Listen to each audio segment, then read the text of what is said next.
Kim Kardashian. Hey, me and Amy both chose porn stars. Porn stars. I don't know any porn stars. I'll say Lauren Haregi. Who? Okay, nobody knows who Lauren Haregi is, I guess. The actress that plays Everybody what the Literature Club is about. Yeah! It's about It's expressing about yourself. expressing your feelings, being intimate with yourself, finding new horizons, Sarah, are you sure you're not talking about masturbation? and having fun. She's definitely talking about masturbating.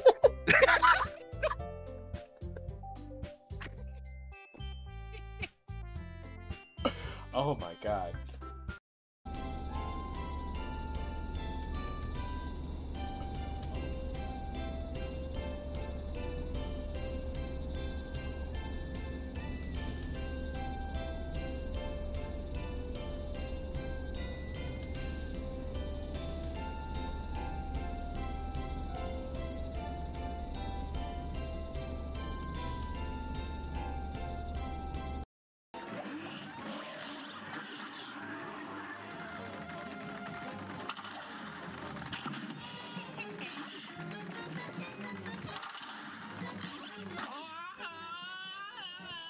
I'm gonna get in this bitch's face.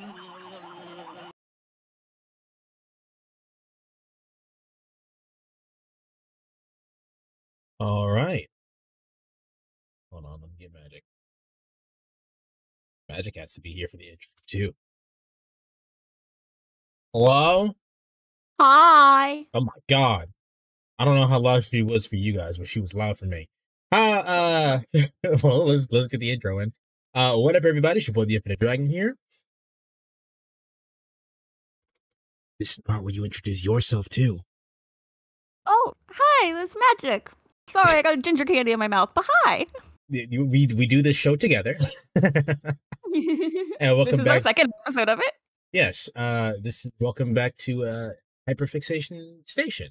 As you can see, we don't have an intro for this because we didn't think we'd make it this far, honestly. Honestly, yeah.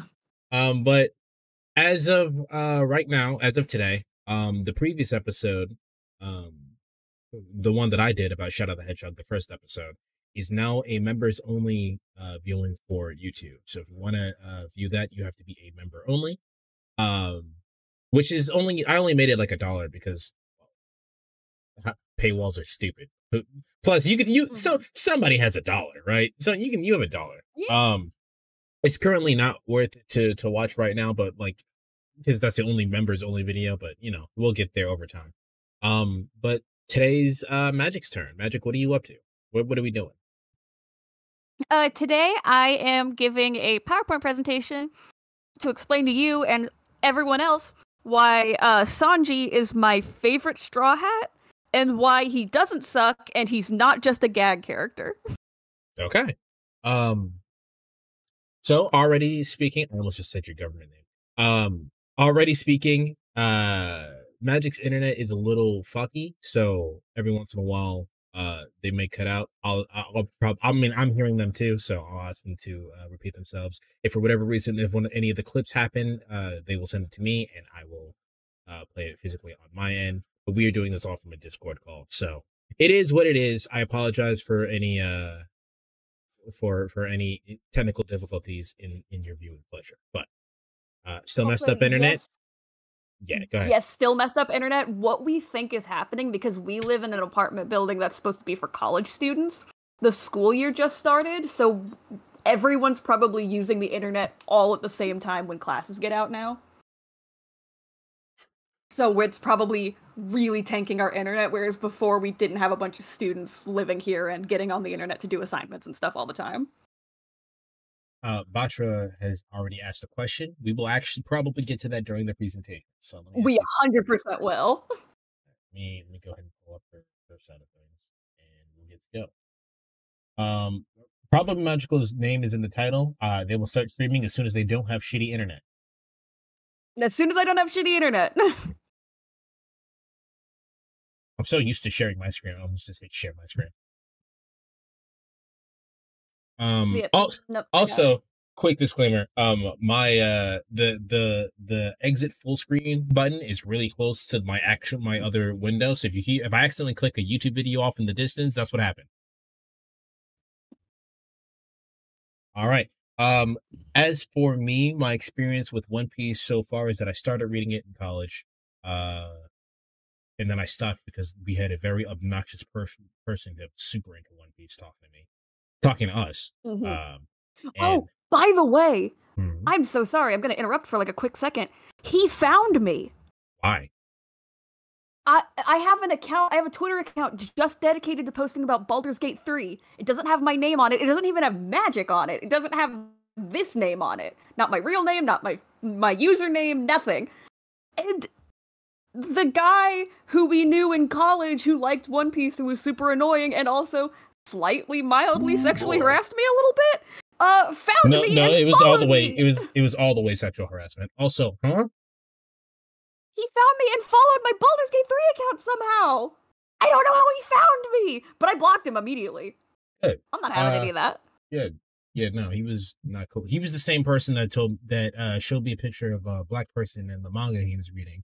And I said I didn't like the way that they were portrayed because they had like the very stereotypical like big fuck you black lips. That's racist. So, and to which he responded with, "You should be happy black people are even in manga." Ugh. Yeah. Fuck that guy. Yeah. My experience was talking to him in college, and I stopped reading One Piece for a very long time because he was very obnoxious. As such, I stopped. I don't remember the catalyst. It was probably Magic talking about it all the time. I was like, all right, most likely. I'll pick up One Piece again. Okay, so I was wondering why I got a bunch of followers from. Is probably because one of the YouTube videos that I uploaded has gotten popular because someone else uploaded it, so it boosted in quality. But hello, Farhad. I am aware of the Yu-Gi-Oh stuff, but today we're here to talk about One Piece. Yeah. I tried to get through all of I tried to eat the whole cake. I tried to eat the whole cake arc, but I stopped just to stop myself from burning out on it, and then I tried to read it for this presentation so that way I wouldn't be completely spoiled. And then I started reading it, and then it just immediate burnout. Immediate. I've never faced burnout quicker than I have with that, and I think it's because I had to read it, not as opposed to just wanting to. Yeah, I get that entirely. That's why, like, I like reading, but anytime I would get assigned something for school, I would immediately just, like, nothing. I couldn't do it. Yeah, so some of the information is new here. I encourage chat to ask questions. I also have a kind of recap of Sanji's second backstory because I don't believe Nate knows much or any of it. The first video is almost at 50,000 views. Oh, that's awesome. Nice.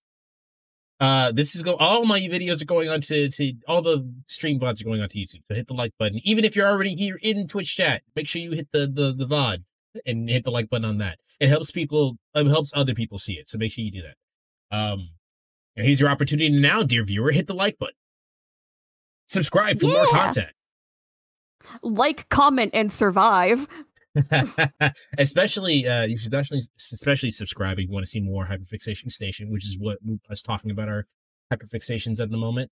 Because as soon as the next one comes out, the next one will be members. The previous one will be members only. So, yeah. Do you want to talk about your experience with One Piece? Because you've been seeing it since you were a child, right? Yes. Also, Quilava, I hate to tell you that I did not come up with that. That is a Game Grumps bit. Like, comment and survive is a Game Grumps bit. But, yes, so I got into One Piece, I want to say I was like 9 or 10 when I first got into One Piece. And I was so fucking into it. And Sanji was my favorite character then, too. He has always been my favorite character. But I had undiagnosed autism as a child, and so everyone thought I was just really annoying and wouldn't shut up about things, and I got kind of bullied for it, and then I pretended for years that I had never read or watched One Piece and that I had no idea what it was, and then the live action came out, and I watched it, and it just catapulted me back into it. So this is so strong that this is beyond the sense. Like, I had already known magic for a few years now, and then the live action One Piece came out. She's like, "Oh my god, I'm so in love with One Piece," and I was like, "What?" I was so mixed. I was so mixed out of my shoes. I tripped in real life reading that.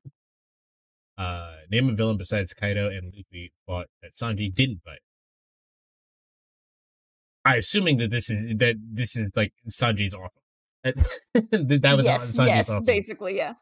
My partner is also on the autism spectrum, so I get it. We're all on the I'm diagnosed now. I know what's going on. We're all on the autism spectrum. That's literally the basis of this podcast. In fact, actually, I tried to in the comments of one of my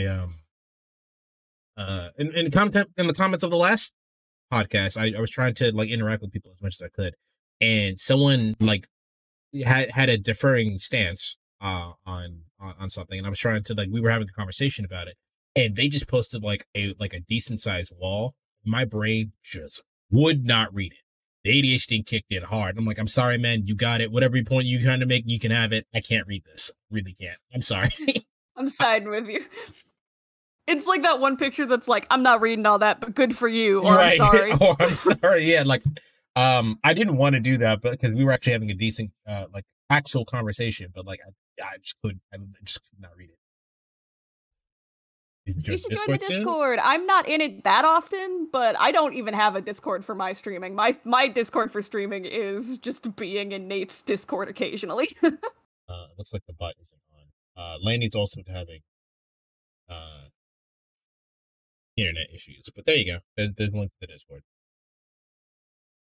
All right. We get into arguments about shit. Sometimes I'll pull magic out of thin air in order to start arguments about shit. Are we ready to start now? Yeah, sure. Yu-Gi-Oh players don't read. Right. No, we do not. Yu-Gi-Oh players don't read. All right. So, the thing that brought this on more than anything is because when Nate started reading One Piece again because of me, he really didn't like Sanji. No, I didn't. Wait, like, wait a minute. Hold on. Wait a minute. You would send me text messages all the time being like, I hate this guy. No, I don't think it was I hate this guy. I think it was more I hate so we're going to talk about the Japan clause in a bit, but I think it was specifically I hate that they do this to him.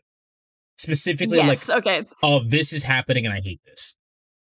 Yes. So, but I kept getting texts like that from you, and so I'm like, I really wanted to, like, defend Sanji as a character over this terrible glaring flaw that he has.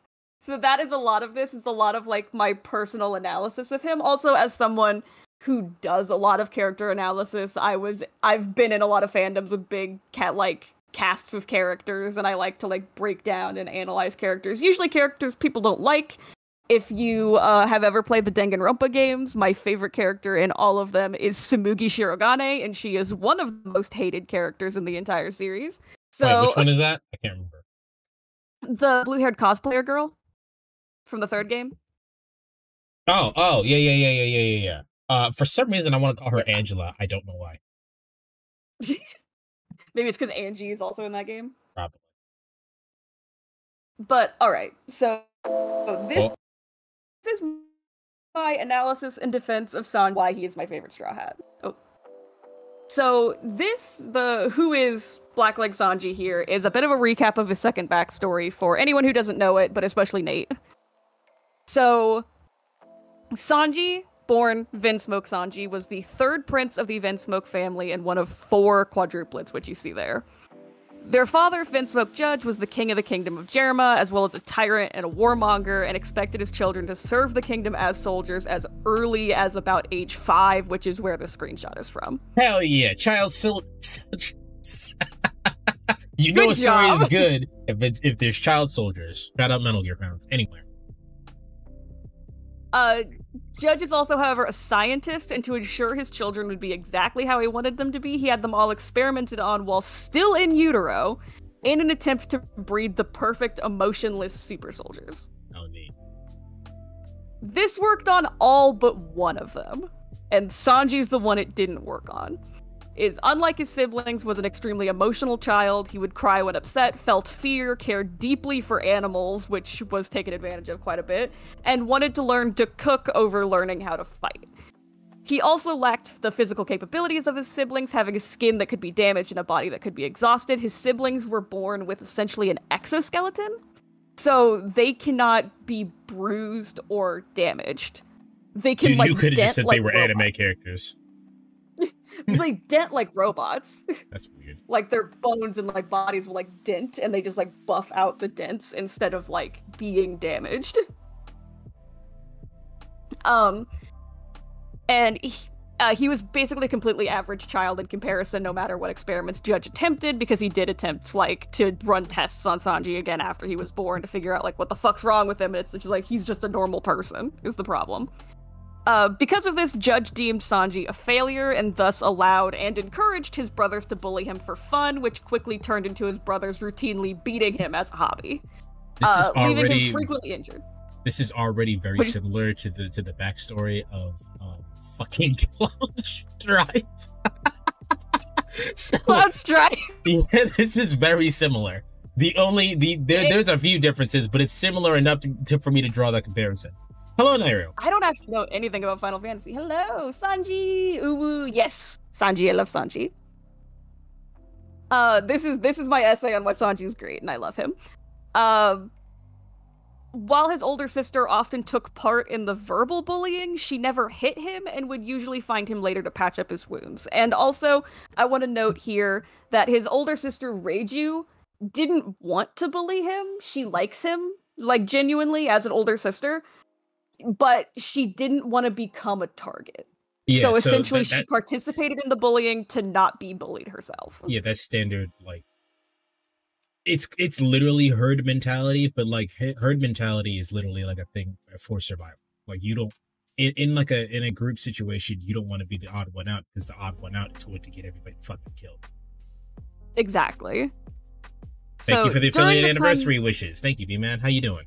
Hell yeah. Hello, B-Man. Survivor become a target, exactly. Yeah. During this time, the only person to show Sanji unequivocal love and support with his mother, Vinsmoke Sora. She's the person who encouraged him to learn to cook, eating anything he made her and telling him it was delicious, no matter how poorly or incorrectly he made something, because he was not naturally adept at cooking. He made some awful dog shit at first, and she still ate it. Yeah. Ever since the quadruplets were born, though, she's been sickly and bedridden, forcing Sanji to have to sneak out to see her. He would also have to sneak into the kitchens to cook for her, as his father forbade him from doing so. His brothers were also encouraged to abuse him if they caught him in the kitchens. Jesus. Hello, Diane. Unfortunately, though, when Sanji is around 7 or 8, his mother passes away. Losing the last person who cared at all that Sanji even existed, Judge decided he could finally take the nuclear option. Sanji was pronounced dead to the kingdom the day after his mother, and a funeral was held for him, but in truth, Sanji was taken to the castle dungeons, locked in a cell with a metal helmet covering his head and face, and then locked up. He spends 6 months locked in the dungeons, during which time his brothers discover he's actually alive and steal the key to his cell, although it is often theorized that they may have been given the key since they wouldn't have known he was alive yet when they got it, and would venture down to the dungeons to routinely beat and abuse him for fun. His sister begins sneaking down as well to patch him up, though having no key, she has to do this through the bars of the cell. I also noted that she would bring him books during this time, and this is when he discovered the All Blue. I see. Yeah, this is technically a video essay, Miss Diane. Welcome. We're podcasting. Magical has a YouTube voice. Oh, I used to do like over the phone like support for a long time, so I have like the we're getting into like doing things mode now. Yeah, I'm sure we have like the hello. How are you today? Hello, how can I help you? I wish I remembered my whole thing. One day while invading a country in the East Blue, because I didn't note this down, but Jerma as a kingdom is a naval kingdom in that it is a bunch of islands on the backs of snails. Okay. So it is a mobile kingdom. Okay, so I did, like I said, I did start Whole Cake, and I did see the fucking weird ass ship that was on the back of like a something. It was on some kind of monster. But yeah, they're big snails. They're giant fucking snails. Yep, so they were able to cross the red line, which is why Sanji was born in the North Blue, but was found in the East Blue, is because they crossed the red line to attack, to like invade another country in the East Blue. While this is happening, Sanji's sister uses the super strength she has from the super soldier shit to pry the bars of the cell apart and let him out and help him escape. During their escape, they're caught by Judge, who what tells... happened to the key? Go ahead. Did they not have the key? She doesn't have a key. But didn't the brothers The brothers have the key. The older brothers have the key. Were they not? She doesn't have it. So did I just make up that they were also helping him get out because they wanted their brother back? Did I just make that up? Yes, no, the brothers don't like him. The brothers were currently involved in Okay. I thought they were like... They're eight... Go ahead. I was gonna say that I thought I thought there was like, oh, my brother's gone. He's not fucking dead. Let me get him out of fucking jail. I thought that was... But I guess not. No, actually, the brothers would come down. They found the key and would come down and beat the shit out of him and then just leave him locked in the cell. Oh, neat. You know. Family. Haha. Family! That's great! Vin Diesel. Yeah. Cars. No, his sister's the only one that cares about him still, and that is because it's kind of implied that she was born with the super soldier capabilities and with most of her emotions intact, whereas his brothers have no emotions whatsoever. They don't know how to feel like empathy or pain. So that's why they're so vicious and cruel. Neat. So they're children. Yep. So she was able to pry the bars of the cell apart and let him escape. During their escape, they're caught by Judge, who tells Sanji he doesn't care if he leaves, but to never tell anyone that he is a Vinsmoke or that he is Judge's son, referring to Sanji as his greatest failure.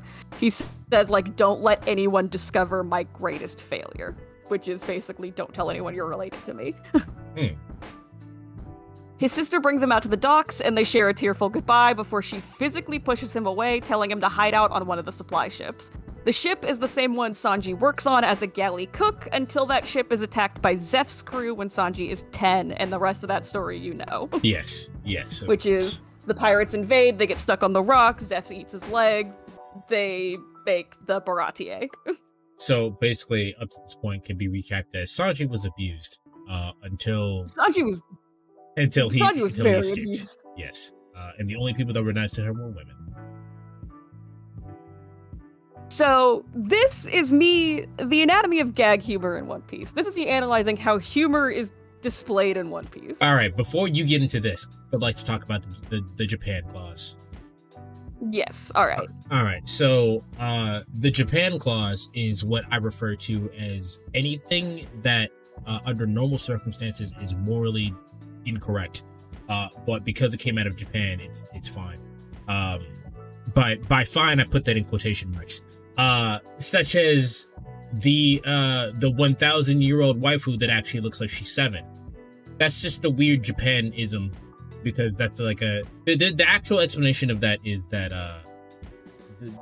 Japan has a thing about like youth and beauty, so much so that like Japanese women will get a surgery to have their teeth inverted so that way they look younger, like children.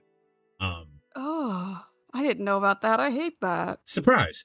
So they have a thing about that. And so and anime obviously is to exaggerate things to the next level. So they obviously just make a lot of characters just like actual children. Like, that's weird. That's not okay. None of us like that. However, I have my lowly characters that I enjoy, such as Shinobu from the Monogatari. She is one of my favorite characters. Yep. She's not my waifu, but I like that character.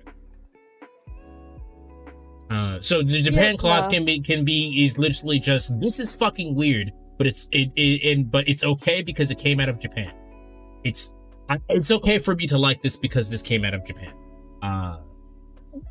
The worst thing is I don't hate the concept of like 10,000-year-old toddler, because I think that sometimes that can be done funny. I think sometimes like seeing a child that's like older than time and wiser than anybody can be kind of a funny concept to deal with, or make something seem a little bit more surreal, and that you wouldn't expect this very small child to know more than you, and they do. It's almost and I think always that fetishy. sometimes can be used. It's always fetishy, and that's the problem. Yeah. But I feel like in a vacuum, that concept is kind of interesting. But like, it's never done in a way that's not just like, we wanted to make a toddler that it was cool to have her as your waifu. Yeah, so there's actually a character in Skyrim for the little bit that I played of. When you join the vampire, Babette! yeah. She's a child, and she's like mentally a child, despite being very, very old. And I think that's a very interesting way to do that. Not anime. Anime doesn't do that. Her whole thing was that she would lure predators into like alleyways and then kill and eat them. Yeah, that's super interesting. Thanks for the article, Lava. That's super interesting. All right, so this is me analyzing, because I agree with all of that, that Japan has just like a lot of weird little things that they'll put in their anime that they're just like, we can excuse this, you know? Yeah, we're this is not okay. Skyrim. We are not normally okay with this, but this is Japan we're talking about, so we're just going to ignore it. We're just gonna sweep that under. Exactly. This is me analyzing specifically the humor in One Piece. My favorite anime, Skyrim. So, Todd-kun. The world of One Piece exists in two realities. Jokes World and Serious World. Jokes World is an exaggeration of the universe, its rules and conventions for the purpose of humor, and Serious World is the rules and conventions of the universe played straight for the purpose of storytelling and plot progression. So this is my favorite example of showing the difference between Jokes World and Serious World is Nami beating up the crew. Nami is always shown beating up the crew, like putting bumps on their head, giving them bruises, you know, being able to completely subdue them. Even in like Whiskey Peak, when Zoro and Luffy are fighting, she's able to just bap them both on the head and end the fight right there. That is like a common gag with her, is to beat up the crew. But in Serious World, she is not actually that strong, and you are not supposed to be understanding her as having the strength to genuinely harm them. Because when Sanji and Luffy are fighting in Whole Cake Island, which I say fight, it's mostly Sanji beating the fuck out of Luffy, she does not intervene at all. She's actually on the sidelines, like, sobbing and begging them to stop fighting. And then at the end of it, once Luffy's unconscious, she walks up and hits Sanji in the face, and I included that screenshot from the manga and the anime here, because it shows kind of the difference here, and like, when she hits them, like, in Jokes World, it's funny, and it does a lot of damage because the joke is, you know, slapstick, like... It's Looney Tunes. Tom and Jerry ass comedy, you know what I mean? But here, she doesn't do that kind of damage to him because she's sincerely harming him here. She wants to harm him because she's angry with him, because he's done something wrong. So this is supposed to show like an actual emotional state, whereas the other one is just supposed to joke. So this is my favorite example of showing that like Jokes World and Serious Worlds are two different universes in One Piece, and they have different rules. Most of the One Piece characters are fucking gods. There's no way that Nami's gonna be able to do any actual harm, especially with Haki. Haki is just broken. He's so fucking broken. So, like, there's no way that they're landing an attack on any of these. Nami's landing an attack on any of these characters. They're doing it for the joke. Exactly. It's not something you're supposed to be taking genuine or seriously, and you're also not supposed to really be taking it as Nami abuses her friends for fun, you know? Right. Because that's not the joke either. The joke isn't, you know, she beats her friends. The joke is, the whole thing is the joke. Yeah. Her yelling, her getting mad, them being stupid. Which, side tangent, I think using slapstick, specifically in anime, is lazy joke writing. We don't know how to end this joke. Hit him. Exactly. I think that's It's not my favorite. People say that One Piece was ruined as soon as Haki was added. A lot of people say that One Piece was ruined when the time skip happened, and honestly, I think that there's some merit to say that it's kind of two different anime. But I'm not talking about that today, but I can at some point. A lot of people say that Naruto should have ended during the Pain arc, and I would disagree with those people. I understand why they say that, because Naruto, it just keeps going and keeps going and keeps going, but they would be wrong. Boruto just shouldn't have happened, though. I think we can all agree. Boruto should not exist. The characters... Have you seen some of the character design in Boruto? It's nightmare. It's very fan fiction. Ooh, it's so bad. Alright, so then here is the jokes world to serious world of Sanji's specific gag. This is Sanji's gag of him being a fucking freak about women. Serious world, though, these are characters you're supposed to be viewing as predatory. This is Queen hitting the geisha when she wouldn't sleep with him. This is Absalom attacking Nami in the bath. This is Blackbeard chaining up Bonnie and then telling her basically like, oh, I'll spare you if you, like, become my girl, kind of thing. Fuck that like, guy. This is shit you're supposed to be viewing as predatory, bad people. This isn't. This is a joke. Just like how you're not supposed to be reading Nami as an abusive person, you're not supposed to be viewing Sanji as a predator despite this joke. There are times in Serious World when predators are shown, and they're shown very specifically like this. Fucking hate that guy. So my conclusion... Oh, go ahead. No, I just hate Absalom. I hate that guy so much. I fucking hate Absalom. Fuck that guy. We'll probably talk about it later, but Sanji also has a moment in there that you probably also remember him. He's going like, I really hate this. This is stupid. Yes. But my conclusion is the reoccurring gags in One Piece are non-diegetic. Hold on, I would like to address this as well. So if he's jokingly hitting on girls, it's okay to pass it off like that. This is what I'm talking about, the Japan clause. No, that's not okay. No. But it's Japan, so we're just gonna let that slide. That's how humor works in this. I will describe what diegetic means in a second, don't worry. But also, I will say Absalom's the scum of the earth, but his design is fucking sick. I will agree with that as well. But my thing mostly with both of these is it's not okay that this is happening, but in the logic of the series, you're not supposed to be reading it as literal. Yeah, like this so is he's not that she's Yeah, he's not literally projectile fucking rocketing from a nosebleed guy. How does that even work, right? But exactly. You know, but like it's supposed to show. His, like, it's just a joke. He's like, oh, hey, I found this attractive. Use the nosebleed to show that I found this. Exactly, because it's not okay that she's like hitting her friends either. She's that she hits people when she's angry, but that's not how you're supposed to be reading it. Yeah. So the recurring gags in One Piece are non-diegetic. What is diegetic? Existing or occurring within the world of a narrative rather than as something external to that world. What does that mean? That is the definition I found. It's very complicated. So here are examples of other things that are non-diegetic. The songs and musicals, on-screen button prompts, voiceover narration. These things happen in the story for the sake of the viewer and the sake of the story, but are not actually happening.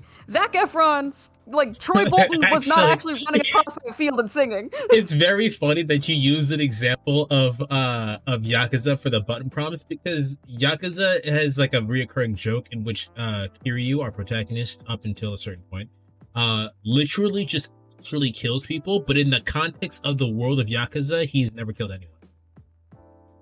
Like, literally the guy that we're looking at right now, Kiryu drop kicks out of a window. Fuck yeah.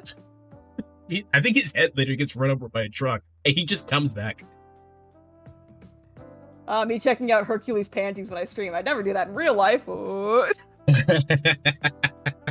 Yes. What about in Fishman Island, where Sanji was having nosebleeds so much he was actively going to die from blood loss? That was bad writing. Yeah, okay, so nobody liked it. So yeah, there are a lot of moments where Sanji just actively gets bad writing, and I think the moment that I was talking about with Absalom earlier is also just bad writing. Oh yeah, the I want to spy on girls because of the clear fruit thing. Yeah, like this that's such a portrayal of what we understand his character to be. But we'll talk about that when we get to it later. Well, actually, I will note now, since I went over his backstory, the clear fruit thing is also given extra context with his backstory. Oh, okay. So, with his backstory, he is seen, because he's always seen with, like, books as a child, because his, like, siblings didn't like him, and he didn't have any friends otherwise. What the fuck else was he supposed to do? Exactly. So there is a point where they show him at, like, 7, 8 years old, reading a book about devil fruits and finding out about the clear fruit, and the implication of him, like, getting really interested in that fruit is to hide from his fucking family. Oh, my God. Oh. So that's the implication of why he discovered the clear fruit and why he's, like, kind of obsessed with it. It's like where that started. But yeah, so essentially, diegesis are things that are diegetic, are things that are for our benefit, not the stories. So the point of the jokes in One Piece are supposed to be funny, but they're not supposed to be literal. And I used High School Musical 2 again because this song very specifically covers diegesis, I think, really well. I fucking love this song. I Don't Dance, which is the song between Chad and Ryan, where Chad is talking about how he doesn't dance, he doesn't sing, and he doesn't like musicals. His name's Chad. Oh my god. Anyway. I'm sorry, I can't remember. I can't imagine a black guy named Chad. But then again, I can't imagine a Mexican named Chad either, and that happens in Bleach, so. Yeah. But yeah, no, this whole song is about how he doesn't sing, he doesn't dance, he doesn't like musicals, and Ryan does, and Ryan's trying to convince him to like musicals, and he's trying to tell him he won't like musicals, while we're singing and dancing and doing a musical number. It's not literally happening. That song is so good. It's such a fucking banger. High School Musical 2 rules. But anyways, the real part, the part of the story that's actually happening is Ryan and Chad having this argument. The part that is non-diegetic and for the sake of the viewers is the dance number. So, Absalom being a fucking creepazoid is literally happening in the story. This is an actual predator portrayed in One Piece. Sanji doing shit like this is not meant to be taken literally the same way that Absalom is. Absalom is portrayed as a bad person. Sanji is not, because Sanji is also portrayed hyper realistically and goofy in a way that you're not supposed to be taken completely seriously. I said hyper realistically, I meant like above realism, like over exaggerated. That's what I meant. There you go. Alright, 2. Misconceptions. Sorry, the music for that. the music that I'm playing in the background perfectly went here. It was weird. It was a very weird coincidence that just happened because she can't hear the music. I cannot know. All right. Misconceptions about Sanji. Misconception number 1. Sanji only cares about the girls and nobody else on the crew. Reality is that Sanji is rarely, if ever, actually honest about how he feels. Okay, Sanji is essentially a I wanna take this one real quick. So yes. There is so I think everybody at this point knows that that Japan is kind of old-fashioned in a sense, and by that I mean they have specific gender roles. Men are this and women are this, right? And I have a problem with writing of men in that particular way because they do not allow them to show their feelings at all. It's very annoying. If you were here whenever this happened, I think this was last year when we watched the movie RRR. The reason why I love that movie so much is because that shows a very healthy relationship between two male characters who were actually just friends. We joked about it the whole time that they were dating because that doesn't happen. 2 male characters don't actually go out of their way to talk about how much they're enjoying each other's company. They don't hug each other. They don't do any of that stuff. And I think that should be normalized. And this is probably one of the reasons why I think it should be normalized, because then you get really like weird characterization of characters that shouldn't be that way. See, Sanji cares about everybody in the pirate crew because why would he be part of the pirate crew if he didn't care about everybody there? Sanji got won over to the crew because of Luffy. So it's weird to think that he doesn't like him, right? So 100%, and I 100% agree with this. And also, that is one of the reasons why I really, really love the live action One Piece adaptation, is that they all talk to each other like people and express their feelings. Always like the example that I used was rarely ever. The example that I used was the movie RRR, because that movie is amazing and everybody should watch that movie. It's fucking great. Please continue. No, you're all good. But yeah, like them being worried about each other, Sanji crying hearing about Nami's backstory in the live action. Like, they're expressing their emotions, they're feeling things. And I really, really appreciated that for the live action. So that's one of the reasons I really like the live action. But this is my favorite example of Sanji never means what he says. So this is Usopp and Sanji boarding the airship and Skypiea. And Sanji says, Usopp, if it's for Nami, I'm okay with you sacrificing your life. And so the joke is basically like, I'm going to fuck you over. They get on the airship. Usopp is nearly like killed by the main like villain. I tried to find a clip of this so many times I could not find a good one. But Usopp is basically going to be like electrocuted to death by the main villain. Sanji runs in, kicks him out of the way, and kicks him into the like little boat cruiser that Nami's in, and takes the full force of the lightning attack. So he spends his life for Usopp's after establishing this joke of, I'm okay with you dying here. He saves Usopp's life. Naru said, I would do the same for Tifa. That's okay, Naru. I would sacrifice you to save Aerith. Aerith looks cool to me. Like, I Aerith don't know is, anything about Final Fantasy. I think you would enjoy Aerith as well. Side tangent, I think the canon relationship here is very clearly Cloud and Tifa. Like, it just doesn't, I think the actual story doesn't make sense if that ship isn't real. However, as a character, I like Aerith. Hell yeah. No, I totally get that. But yeah, no, essentially this is Sanji never actually saying what he means and telling people he cares about them. This is also multiple different examples of Sanji going out of his way for different members of the crew. This one in the top right especially. This is Sanji leaving Nami with Frankie to rescue Usopp. So it's like, he's like, oh, I'm going to trust someone else with Nami's safety to risk my life for someone else. No, not now. We're not talking about that now. We're not talking about Final Fantasy. We're talking about Sanji. This is also Sanji saving Vegapunk and Egghead. This is three of these are Sanji saving Usopp. This is also Sanji defending Usopp in Water 7, down in the bottom left. That's Sanji carrying Zoro and Wano in the top left, and then that's Sanji saving Chopper, Brook, and Nami in Zoe. So, misconception, Sanji is an asshole for no reason. Reality, Sanji often shows affection through aggression. This is another male writing trope that I fucking hate. This is another I hate this too. It's so stupid. So a lot of male like gender roles just in general are like the only character trait a man can have is aggression and anger. And obviously this gets portrayed into writing. I fucking despise that. That's so bad. It's not good. Stop that. It's not healthy for you and it's not good writing. It is 100% frustrating, but also I think uniquely I'm okay with it with Sanji because we see Sanji and Zeph's relationship as aggressive. They are to point out, constantly. I want to clarify something because someone's going to say something. I don't think being aggressive is showing affection by aggression is a bad thing. I think that's. I mean, you guys have been here long enough. That's what I do. I just think you do. But like for every time that I tease Magic for a weird ship that she has, I compliment her for something else. So like it's not the only way to do things.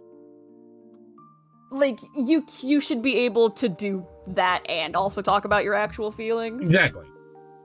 But in a lot of anime, it's seen as like the only way that men can display. It shouldn't be the only way anyone should be able to be portrayed expressing affection.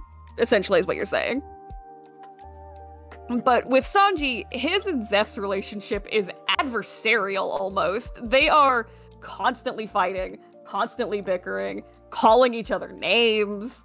Like, Zeph's big plan to get Sanji to leave is just to be mean to him so he'll quit. Like, he won't say with his own, like, honestly say to Sanji, I want you to leave and follow your dreams. He's trying to bully Sanji into doing it for himself. In a similar context, for a real life context, my grandmother on my dad's side does not talk to me. She's never spent a single penny on me for anything, for any reason. But I know for a fact that if I needed a ride from like one place to another place, I could call her and she would do it. She won't go out of her way to do anything specifically for me, but she does care about me. In the sense of you know, she won't show it the way that like a normal person would show it. Is what I was trying to get to. Yeah. Like a normal I get person you, would I be, like you would be like, "Oh my god, you're my friend. I care about you," but she won't do that. She'll do something completely different. Not necessarily also aggressive, but like, yeah. I am also squishy as fuck, though, too. You are indeed a soft girl. I am.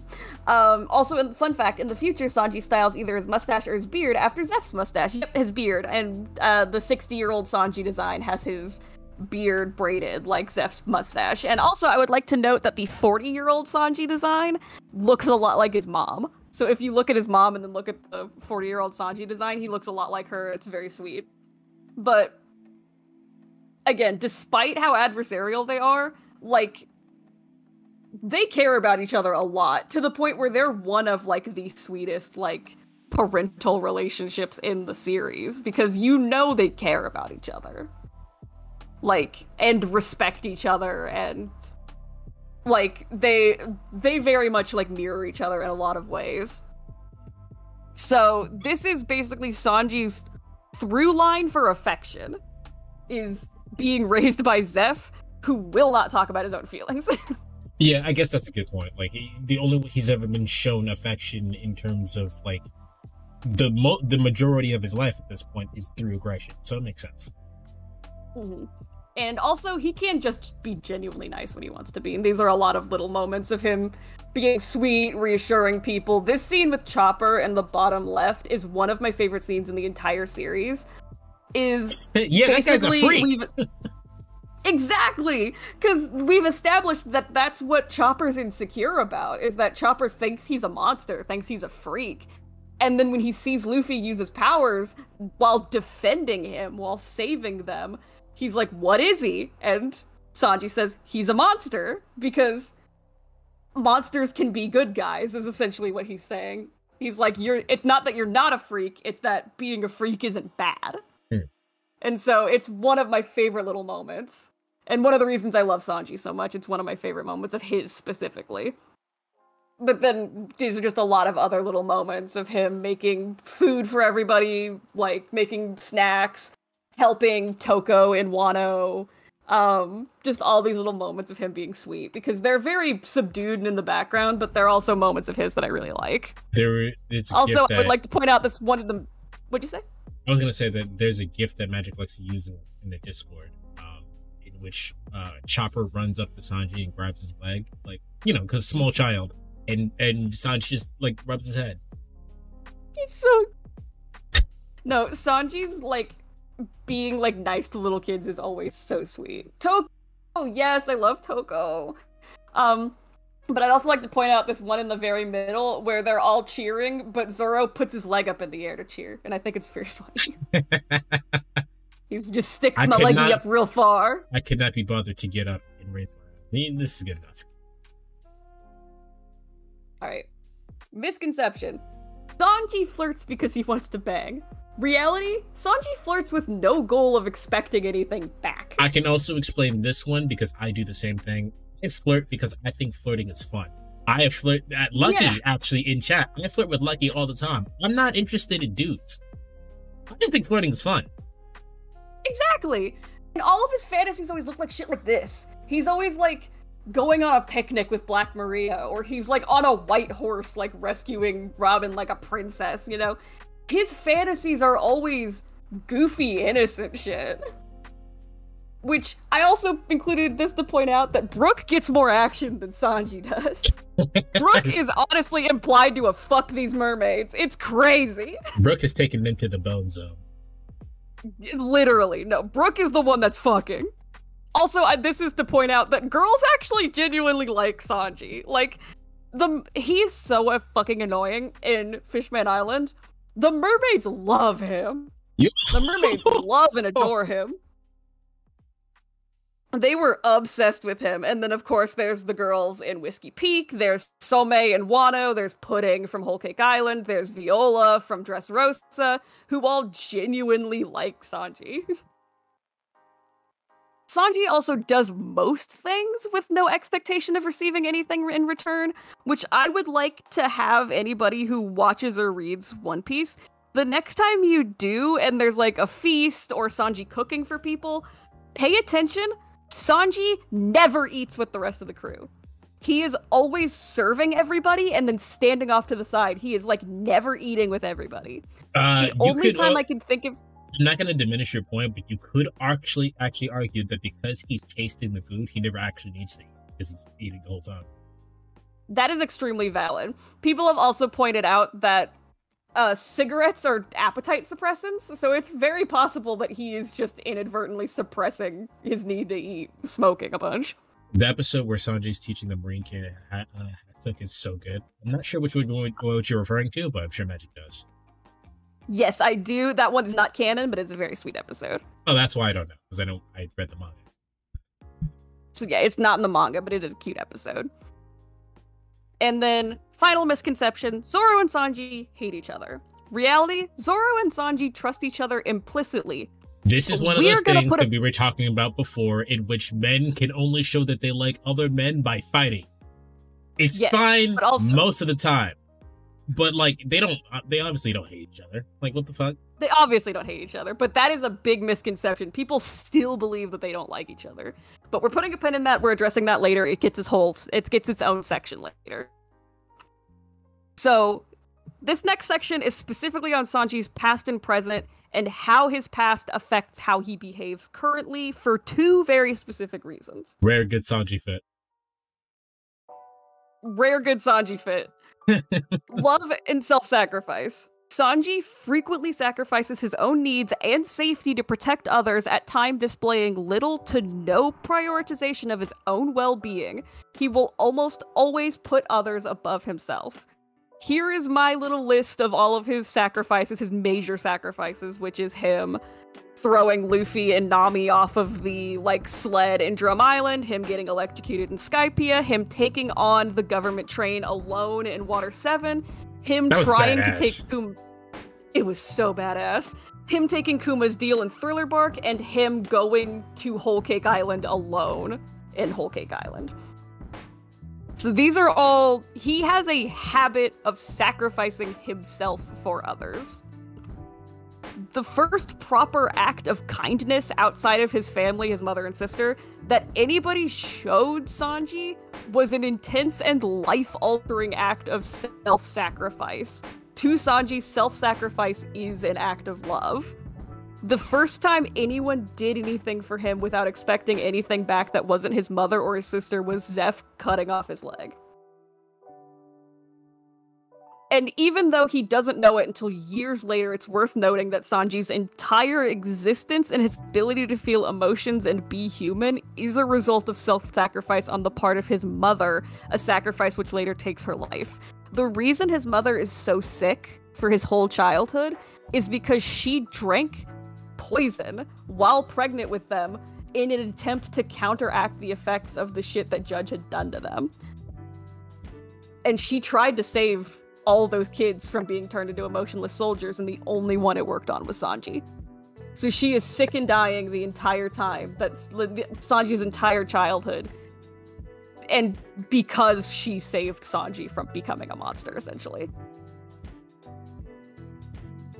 So here is my little comparison board of Sanji being compared to people who do extreme self-sacrifices. This is Sanji and his mother being paralleled with one another in the anime with the butterfly. Okay, because I was like, who the fuck is this? And it's his mom. Got it. It's his mom, yes. And then people point out a lot that this last shot of Bellamere that Nami thinks of before watching her mother get shot looks exactly like the last shot of Sanji she sees before he's taken to Whole Cake. They're identical shots. Normally I would say that that's just a coincidence because it's a head turn 3/4 shot, which is very common, but this is framed very specifically as if it was intentional, which it probably was. Mm-hmm. Yep, and it's Nami being the person to see it both times. Yeah. This is to point out that Sanji is unlearning this habit in recent chapters and recent storylines. He is unlearning that he needs to basically give his whole life up to express love to people, which is the fight with Black Maria. So, Black Maria... Why she gotta be black, though? She's a Black Widow spider. I was kidding. But I had an answer. I'm excited for season 2 of the live action. Me too. I've been so hype about that. But the fight with Black Maria, he refuses to fight women. It's a whole thing. I talk about that in a second.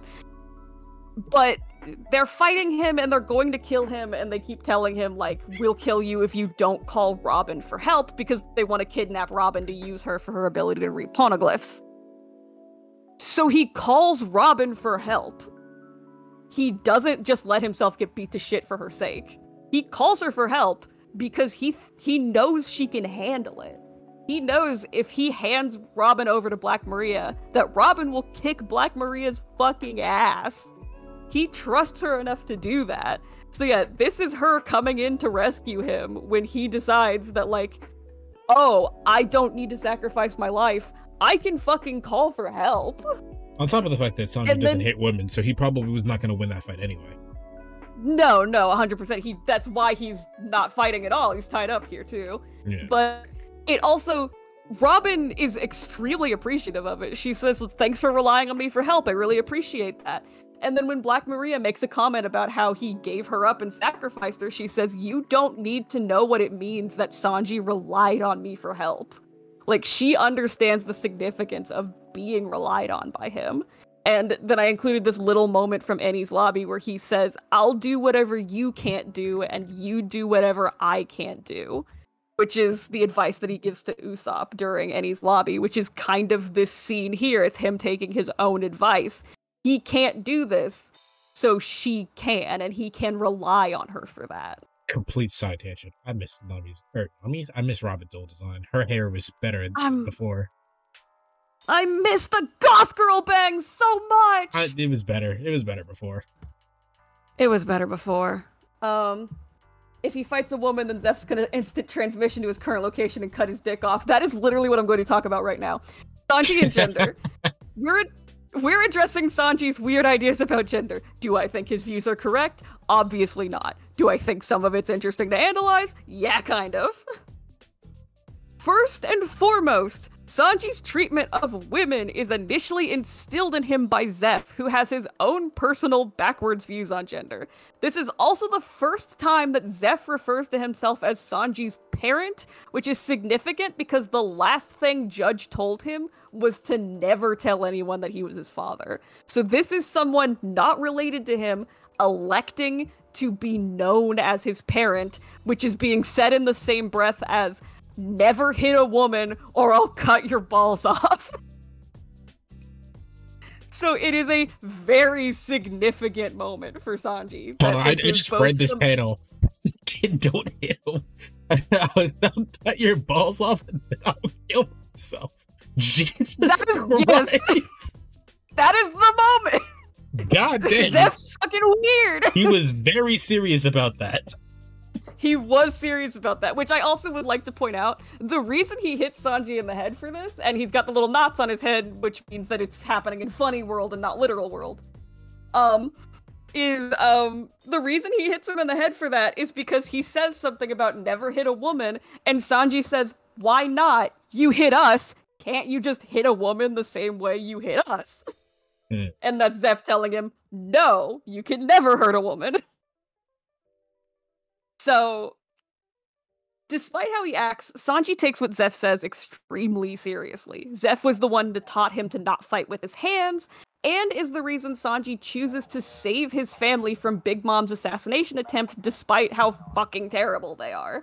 Zeph accepted the role of parent after Sanji had been all but thrown away, so he seems to internalize a lot of what Zeph taught him is right and wrong. Because yeah, here, Judge is like, why did you save me? I was as good as dead. And he says, my boss wouldn't have liked it, which I believe in the actual translation that shown that Shonen Jump did. It's try again. You cut out there. That. Oh, sorry. I believe the official Shonen Jump translation of this panel is not my boss wouldn't have liked it, but my father. I think that they translated it that way, but I don't really recall. But this is the one that I found, but there are a lot of fan translations of One Piece floating around on the internet. Could be anything. So, the Khalifa fight, I think, exemplifies this best, showing that he's almost compelled not to hurt her, attempting several times to actively engage her in battle and failing to follow through at the very last second. Like, he goes to kick her and then stops himself. Like, he physically can't make himself do it. It's something Zeph taught him, so it's something he feels the need to live by even at the cost of his own safety. Just like not fighting with his hands. Zeph taught him not to fight with his hands, so he only fights with his legs. After being defeated by Khalifa, he specifically cites, "That's how I was brought up," as the reason why he refuses to engage women in battle. During the fight with Queen and Wano, he even quotes Zeph's little line of, "It's been a rule since the age of dinosaurs," while calling Queen out for harming the geisha, which that happens during the fight. Queen hits one of the geisha for refusing to sleep with him at one point, essentially, and then Sanji runs him through the fucking ringer, which is again showing how Sanji is not supposed to be seen as predatory, that people like Queen are. People who say blood is thicker than water are fucking insane. People who say blood is thicker than water aren't even saying the quote correctly. Yes, actually, I was just thinking that. Yeah, that quote's not even correct, so that's just untrue. The fight with Black Maria and Wano is the best example to show that Sanji's refusal to fight women has nothing to do with seeing them as inherently weaker, as he entrusts his life to Robin and believes in her enough to leave her to fight Black Maria on her own. Refusing to fight women begins and ends with him not wanting to disappoint his adoptive father.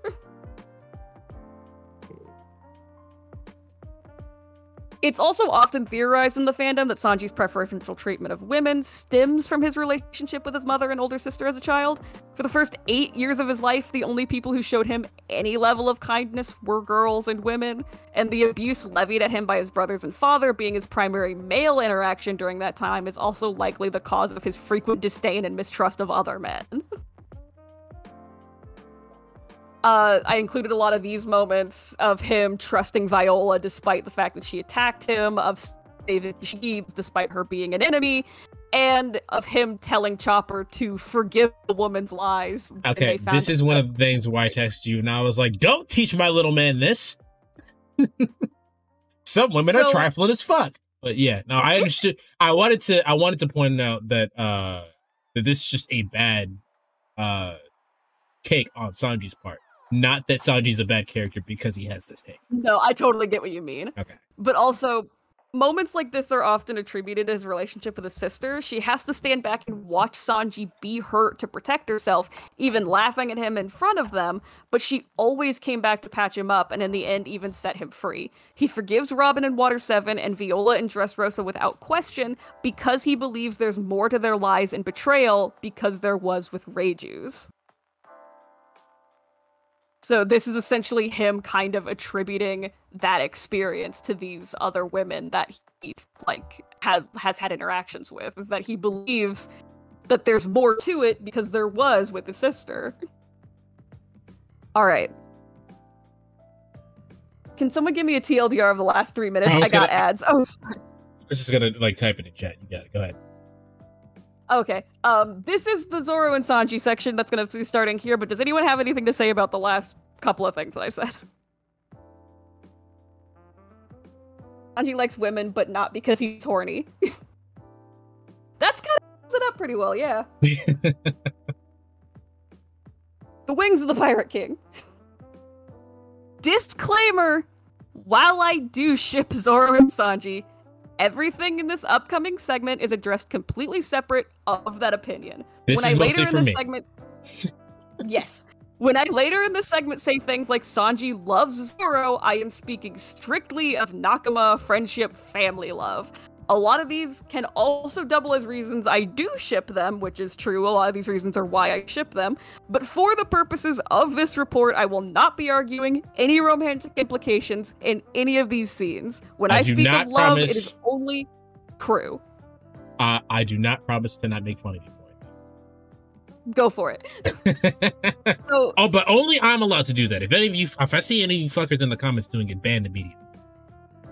So, in joke world, he's every stereotype of a pervert, and in serious world, he's different. Pretty much, you're not supposed to be taking joke world seriously as you do serious world, and in serious world, he's never a pervert.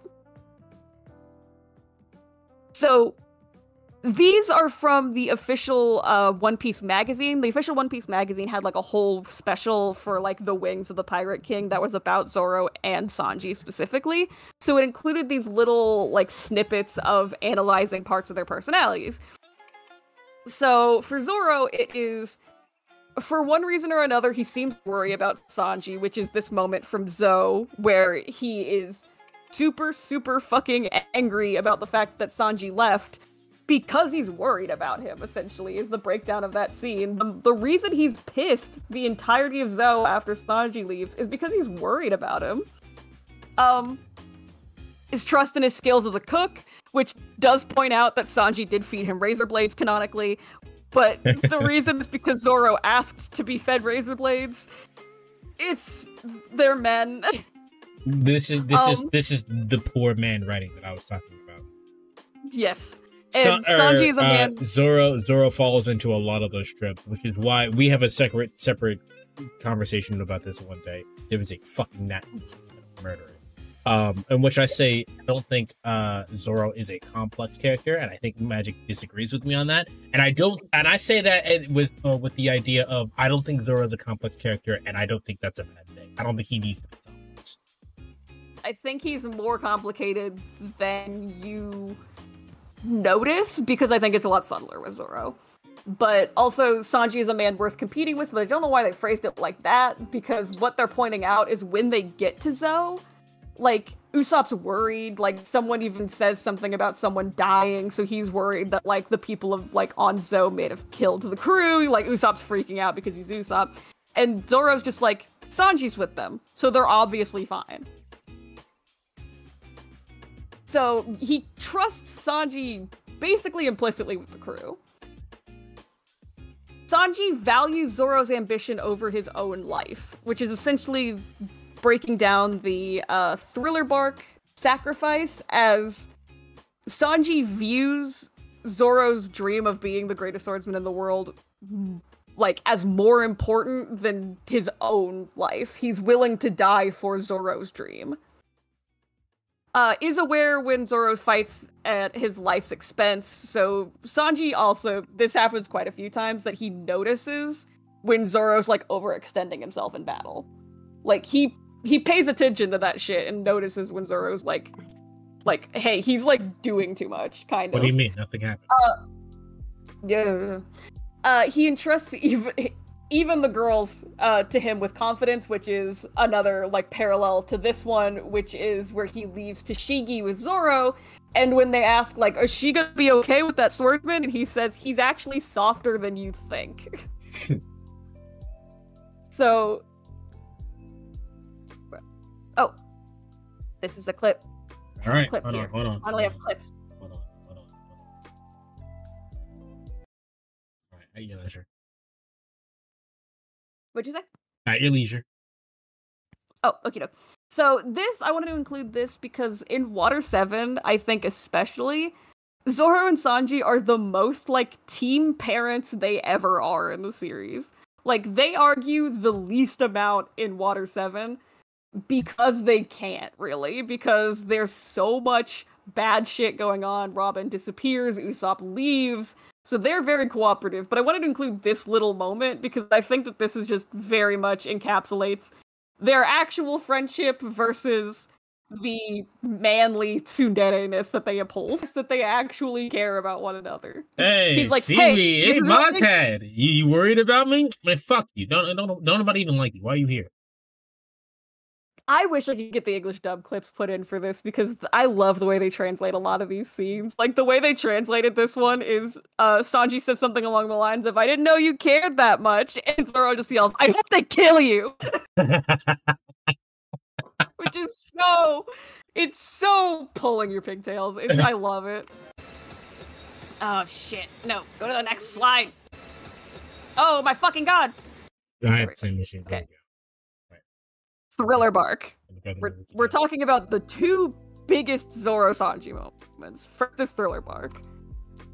The sacrifice to Kuma in Thriller Bark shows amazing perspective on not just these two as characters, but how they feel about each other. As shown previously, Sanji already views Zoro's dream as more important than his own dreams or life.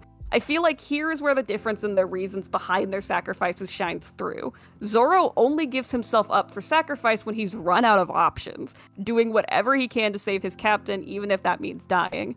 Sanji, on the other hand, hands himself over in Zoro's stead, even apologizing to Zoro for making them have to find a new cook once he's gone.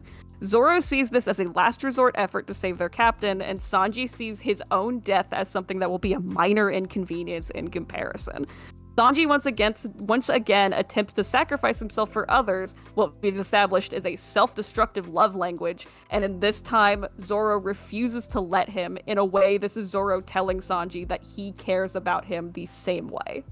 So, Sanji's TLDR. love language... TLDR is Sanji has low self-esteem, so for him, sacrificing himself is not exactly. So sacrificing himself is also somewhat of an established love language for Sanji. So Zoro sacrificing himself for Sanji is essentially returning that to him. I would also like to point out that magic means love language in the sense of love. This is how they communicate emotions. Yes, not friendship. romantically. We already had the disclaimer, Not but again, romantically. someone's going to say it. No, not romantically. This is friendship love. This is Nakama love specifically. I wanted to include a scene here. I looked for clips. I looked for pictures of this scene. This picture of Brook is the only thing that I have, and this is what I'm using to talk about this scene. Because Brook sees this sacrifice thing take place. And later, during the party, afterwards, they are, like... He starts talking to Sanji about how he saw it. And he's like, hey, I saw what you guys did, blah, blah, blah, you know, you both were really great, you're heroes, kind of thing. Sanji says something to him along the lines of, don't compare me to Zoro, I'll look uncool in comparison. And then Brook says something, Brook kind of reassures him, like, no, I saw you, you tried to sacrifice yourself too. And then Sanji kind of like blows him off, and Brook... I believe the exact quote is, it's a wonderful thing to care for others, is how he addresses that situation, about how he addresses what Sanji did in that situation. It's like, you care about your captain and everyone else on your crew, and Sanji's like, no, I don't, fuck you. That kind of thing. Like, he's like, I'm a man, shut up. And then, Wano Country. I think that if you can get through this whole series... Go ahead. Sorry, were you going to say something? I was going to say that Sanji's actually written, the way that you're describing him is actually written like the main character of a Western. Like, if anyone's seen the movie Shane, if you haven't, go watch that movie. It's fucking amazing. But Shane is not written as a character that you would want to be like. As cool as he fucking is. Which is why, like, towards the end of the movie, spoiler, the kid is like, Shane, I want to go with you. And Shane is like, nah, no, you don't. No, you don't. Because he understands that everything he's doing is morally incorrect, and he's not doing things correctly. But that's just the way that he is, and he doesn't feel like he can change. And Sanji is very much written like a Western. Toxic masculinity go brrrr. Yeah, basically. Basically, I just said that Sanji's a cowboy. I'm a cowboy, I mean, baby. honestly, his beta design has a cowboy hat on. There you go. So, I think, because I see a lot of this still in this fucking fandom from, like, dude bros that like One Piece, if you can get through all of this, if you can get through Wano Country arc, and still go, Zoro and Sanji are not actually friends and don't like each other, we are not reading the same manga.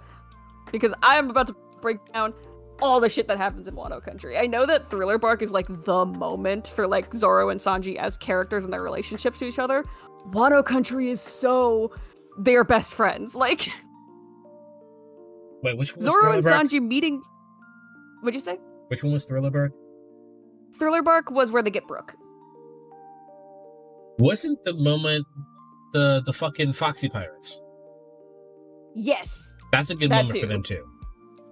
That is also a really good moment for them. I didn't include it in here, but you are correct.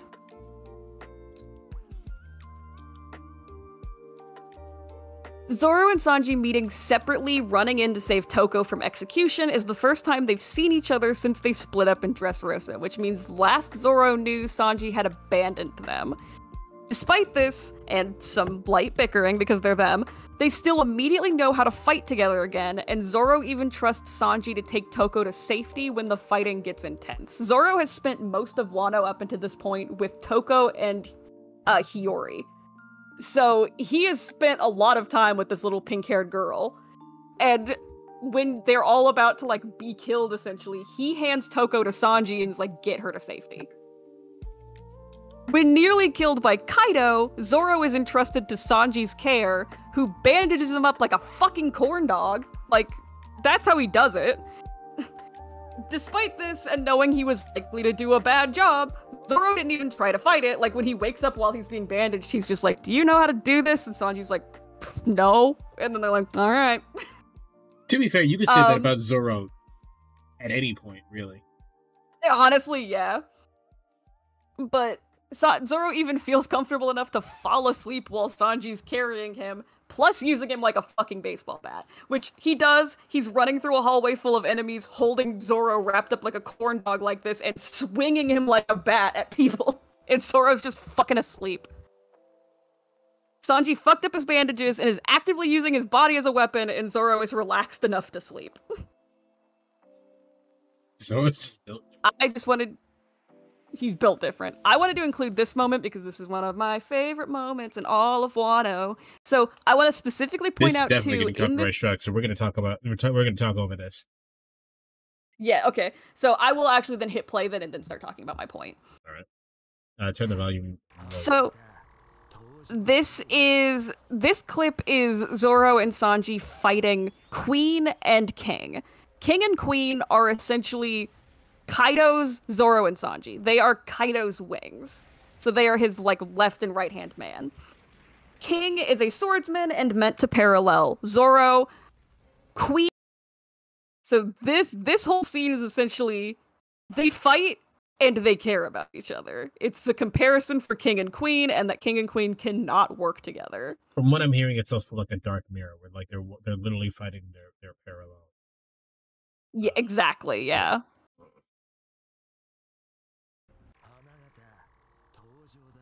No, go away, Marco. Okay. Marco. The Death Pact. We're gonna also talk over this because this is I can tell by the animation it's already right. So the Wano Death Pact means so much to me. This whole scene means so much to me, and this is like the Zoro, him basically saying, you know, a roundabout way of saying keep yourself safe for this fight, essentially, and don't make me have to kill you. The way they translate that in the dub is to just go for the literal instead of the, like, roundabout, like, we're men and this is the masculine half tsundere way of saying that I care about you. Zoro in the dub just says, like, until I see you again, don't you dare die on me. And it's like, it just goes completely for the literal of, I care about you. This is something serious. Make sure we see each other again. That's good. I love this moment. So, Sanji, unable to trust his own mind, entrusts himself instead to Zoro. He asks Zoro to be the one to kill him should he lose his mind, because he knows that Zoro's ability to match him in strength would mean that he could actually kill him, but also because Zoro has the resolve to go through with killing him if it needed to happen, which I would compare to, because you could say Luffy is, of course, stronger than both of them, most likely. But Luffy wouldn't kill him. But Luffy wouldn't do it. Luffy wouldn't do it, because also, when Sanji fights Luffy in Whole Cake Island, when he's like, get the fuck out of here, I hate you, I'm a prince now, and you get the fuck out of here, and starts fighting Luffy, Luffy stands completely still. He lets himself get the shit beat out of him because he understands that he does not want to hurt Sanji, and he understands that Sanji does not want to hurt him either.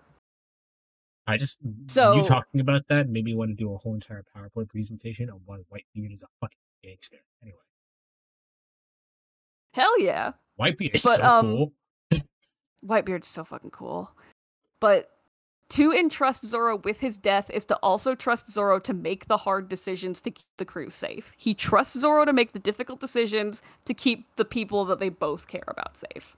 Likewise, Zoro accepts in a way that shows he's ready to do what needs to be done, but that he doesn't want it to come to that. He tells Sanji not to die before Zoro gets the chance to kill him, which is just Zoro speak for you better come back from this, and the English dub I include says, "Don't you dare die on me," choosing essentially to spell out what Zoro really means here. So, my conclusion. Sanji is a varied, that's just verified, I've misspelled it, varied character written with a lot of depth, who is unfortunately written by a misogynist with a middle school boy's sense of humor. One Piece also began in the 90s when pervert characters were a lot more common, especially in shonen and anime manga, and unfortunately Oda never adapted him past this gimmick. If anything, it's gotten worse as the series has gone on. But hopefully through this presentation I have shown you all why I love and adore Sanji so much despite the poorly written and unfunny character gag, and shows how even in the given canon he is not meant to be interpreted as predatory or an asshole. I'm going to slightly push back on calling Oda a misogynist. I will not push back on middle school boys. That's shonen joke. It's literally means young man. But like, I don't think we can deem anything about Oda's character based on the writing style. This 100% falls in the Japan clause. This is probably just a cultural thing. Like, that is fair.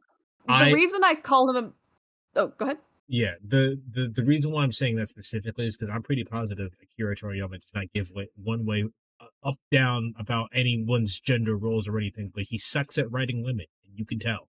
I don't think Oda is intentionally a misogynist, but So this is what I'm saying. This is a culture thing. It doesn't necessarily have to do with him as a person.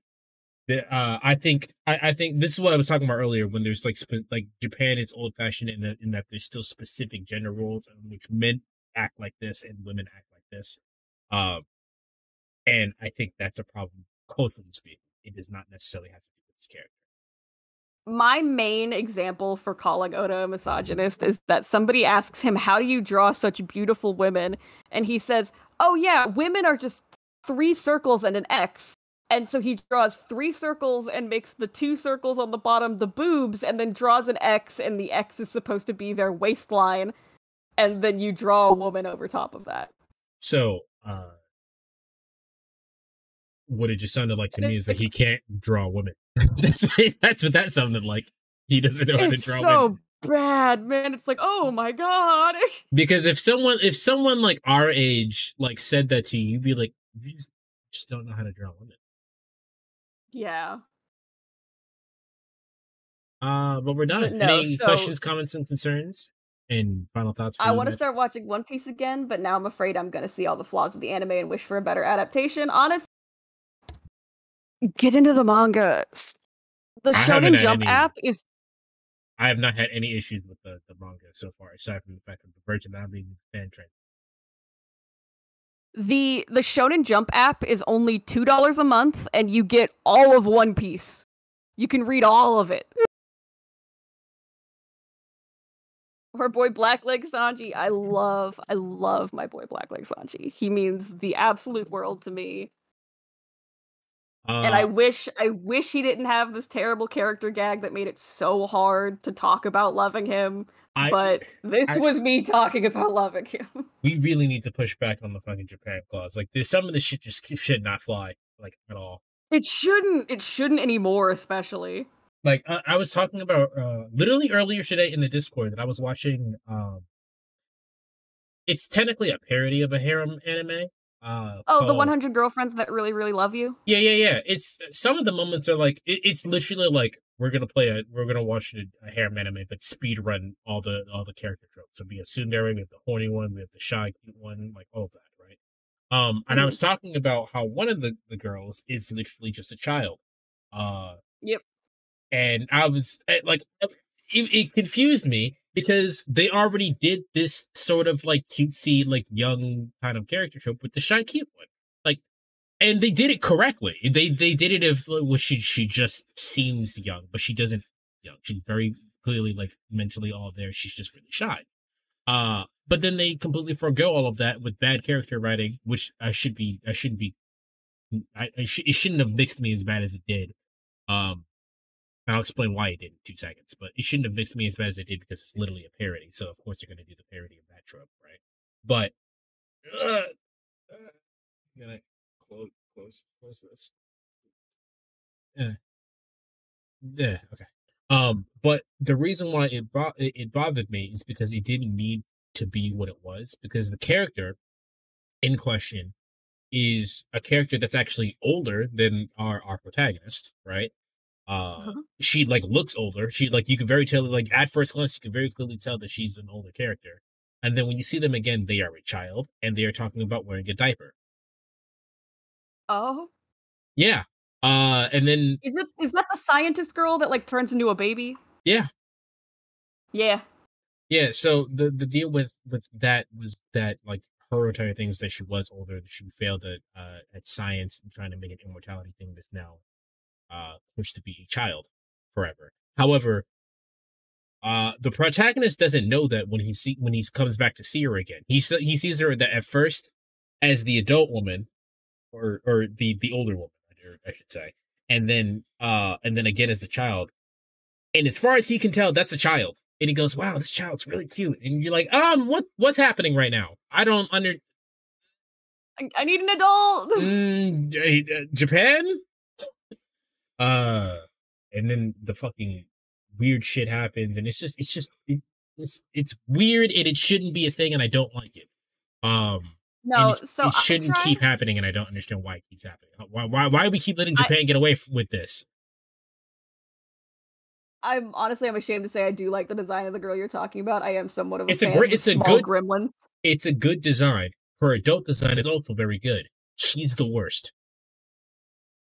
So I will say I did try to read the 100 Girls That Really, Really Love You before. I thought it looked kind of interesting. And then I kind of clicked on what was the most recently released chapter, and I saw one girl sucking on another girl's titties, and I left. I mean, I never said it wasn't horny. I was just like, what? Because she was also like acting like a baby, sucking on her boobs, and I was just like, I don't want to be here. Yeah. I actually don't want to be here. I mean, that one's less weird if you know anything about fetishes, but it's still. I mean, I know, I get it. I just don't like it. Fair enough. It's a thing people do, but people do a lot of things that I would want to understand or will. Yeah, I mean, my point in saying any of that is that Japan is weird and we need to stop Japan, but it's still okay to like these things even though it's weird. Yeah, you just gotta be self-aware about it, I think. Being self-aware enough to say, yeah, this isn't okay, but I like the shit around the not okay part. That's what it's like to be a fucking adult. Yep. I can understand that this thing that I like has bad things about it. I like it anyway. That's what being an adult is. Yep. All right. I have to do that a lot with most anime, with most things. I mean, I'm playing the shit out of Baldur's Gate 3 right now, and there are a couple of things in there where you can point to the very few characters of color in that game and go, this is kind of racist, and it's hard to get past, but you gotta just kind of be like, yeah, we should hold this company accountable for writing these terrible things, while also, we can still like playing the game. You already spent $80 on it. Yeah. Sanji's cool. Anything else? Sanji's cool, and I love him so dearly. I almost included a section on queer coding for Sanji, but I decided against it at the very last moment. But I could definitely go on a tirade. I think you should make a different hyperfixation station. Like, I feel like we've talked about that for a while. I think that would actually be very insightful for how people. It's very hard for people to empathize with other people. So I think that video would probably help, especially from the mind of like, as someone who was a cisgendered male at some point, I think that would help a lot. Yeah. No, I totally get that. But yeah, I would love to make a PowerPoint presentation on like general queer coding or like shipping.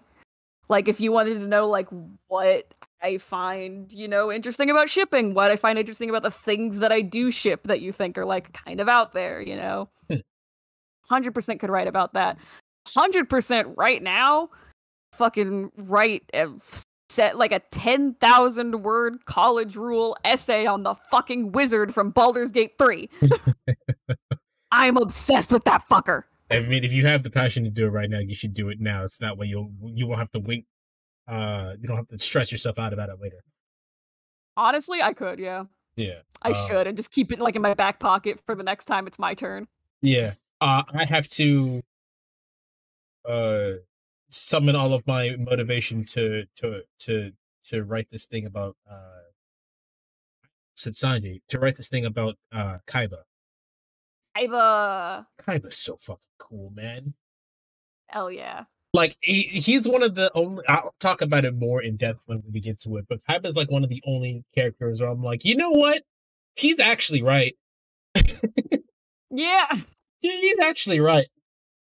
What I'll say this, and then I'll try to find someone to rate out to. But Kaiba's like whole entire like deal is like fucking bullshit magic, ancient magic bullshit is happening, and all the protagonists are like, Kaiba, this magic bullshit is happening. You need to do X, Y, Z. He's like, fuck you. I'm not doing any of that. Stop telling me to believe in magic. Yeah. Like, we live in the fucking real world. Play the goddamn card game. We live in the real world. Use your card wizards. Yeah. It's very funny, but it's still like, I expect the fuck out of the. He's like, why are we talking? Just play the game, all right? I'm not here about some ancient fucking grudge match. I'm here for my grudge match against you. Play the game. I spent how much money on these fucking cards? I'm gonna use them. Right. I didn't buy the companies to not use my fucking cards to boot. Have you come up with your clickbait thumbnail yet? No, but we're gonna go ahead and read. You could write like Sanji equal problematic or something like that with a shocked face. I have no idea what I'm gonna do for this, but we're gonna go ahead and read into Caleb. He's doing his Crash 2 speedruns. My mutuals have been playing a lot of Crash 2 because Crash 2 is a hard game, so I think everybody's been focusing on that. But yeah, we're gonna go and read into him. I hope everyone has a wonderful day. I will be back tomorrow with more Final Fantasy VIII. You can see Magic sometimes in my chat or in the Discord. Link to that is in the description down below. Anything else you want to add, Magic? I hope everyone... Sanji is woke. I hope everyone liked the presentation, and this was really fun, and I'm excited to do it again, and I'm excited to see your presentation on Kaiba. I said that. Remember that this was supposed to start with my presentation on Kaiba, and it did not. Yeah. Low-key, I might make a presentation on Freerin because I love everyone in there except Fern. Honestly, valid. I don't dislike Fern, for the record. I just don't like her. Okay, that's it. Anything else? I love you. Goodbye. Goodbye.